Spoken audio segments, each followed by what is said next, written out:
Hello web series lovers.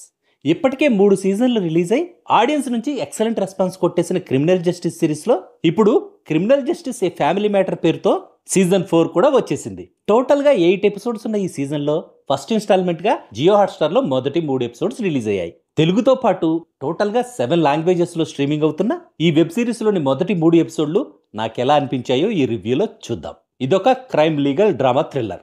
Season 4లో ఉన్న total ఎపిసోడ్స్ను ఒకేసారి రిలీజ్ చేయకుండా ముందుగా 3 ఎపిసోడ్స్ని మాత్రమే రిలీజ్ చేయడం పర్సనల్గా నాకైతే నచ్చలేదు. ఇప్పటి వరకు మనం చూసిన ఫస్ట్ 3 సీజన్స్లో లాగే ఒక మర్డర్ జరగడం, ఆ మర్డర్ వెనుకున్న కారణం ఏంటి, ఆ మర్డర్ని ఎవరు చేస్తుంటారు, ఎందుకు చేస్తుంటారు అనే విషయాల్ని హైలైట్ చేస్తూ అసలు హంతకుడెవరో కనిపెట్టే ప్రయత్నాల్లో వచ్చే ట్విస్ట్లతో ఈ సీజన్ 4 కూడా గ్రిప్పింగ్గానే ఉంది. స్పాయిలర్స్ ఏం లేకుండా కథ కొంచెం డీటెయిల్గానే చెప్తాను. రివ్యూలో భాగంగా నేను చెప్పే స్టోరీని వినే ఉద్దేశం లేని వాళ్ళు రివ్యూని వినడం ఇక్కడితో ఆపేసేయండి.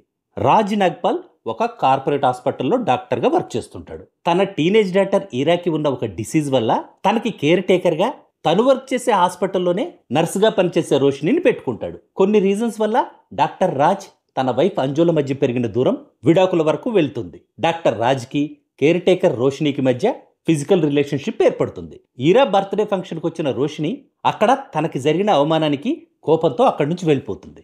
ఆ తర్వాత రోజున రోషిని ఫ్లాట్కి వెళ్ళిన పని మనిషి కమల అక్కడ రక్తపు మడుగులో పడి ఉన్న రోషిని పక్కనే కూర్చుని ఉన్న డాక్టర్ రాజ్ని చూస్తుంది. డాక్టర్ రాజ్ని పోలీసులు అరెస్ట్ చేశాక ఈ case investigation police officer Gauri take up చేస్తుంది. Doctor Raj wife Anju lawyer Madhav మిశ్రాని కలిసి తన భర్త రోషిని హత్య చేసి ఉండడనే అభిప్రాయాన్ని ఎక్స్ప్రెస్ చేస్తుంది. ఇక అక్కడి నుంచి రంగంలోకి దిగిన మాధవ్ మిశ్రా ఏం చేశాడనేదే ఈ వెబ్ సిరీస్ కథ. వచ్చింది 3 ఎపిసోడ్సే కాబట్టి మర్డర్ ఇన్వెస్టిగేషన్ ప్రాసెస్ ఇంకా స్టార్టింగ్ స్టేజ్లోనే ఉంది. ఆ తర్వాత ఈ కథలో ఇంకా చాలా ట్విస్ట్లు వచ్చే ఛాన్స్ ఉంది.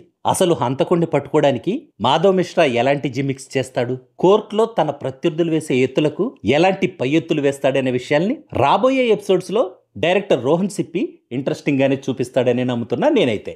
మంచి ప్రొడక్షన్ వాల్యూస్తో చాలా క్వాలిటీగా తీశారు ఈ వెబ్ సిరీస్ను.